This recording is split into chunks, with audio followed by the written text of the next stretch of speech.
معصومہ کم سلام اللہ علیہا کے خادم جناب علی عابدی اپنی ڈیوٹی دیتے ہوئے ایک خاتون جو بے پردہ حرم میں بیٹھی ہوئی تھی اس کے نزدیک آئے اور کہا، محترمہ، حرم کا احترام کریں، یہاں بے پردگی مناسب نہیں ہے۔ یہ بات ہو رہی تھی کہ اتنے میں اس عورت کا شوہر وہاں پہنچ گیا۔ اس نے بیوی سے پوچھا کہ کیا بات ہے؟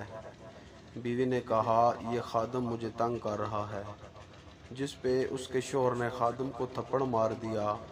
خادم نے اس کو کچھ نہیں کہا اور زری مبارک پر جا کے رونا شروع کر دیا۔ اس کی شکایت لگائی کہ بی بی سلام اللہ علیہا، میں تو آپ کے احترام میں امر بالمعروف کر رہا تھا۔ ابھی خادم کی بات ختم نہیں ہوئی تھی کہ اس خاتون کے رونے کی آواز آئی۔ اس کو ایک بچھو نے کاٹ لیا تھا۔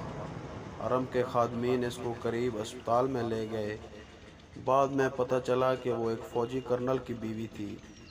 عورت کے شوہر کو خیال آیا کہ یہ سب اس کی غلطی کی وجہ سے ہوا اور وہ بھاگتا ہوا حرم میں گیا، معافی مانگی، پھر خادم کے پاس گیا، اس سے معافی مانگ کر 1500 تومان ہر مہینے دینے کا وعدہ کیا۔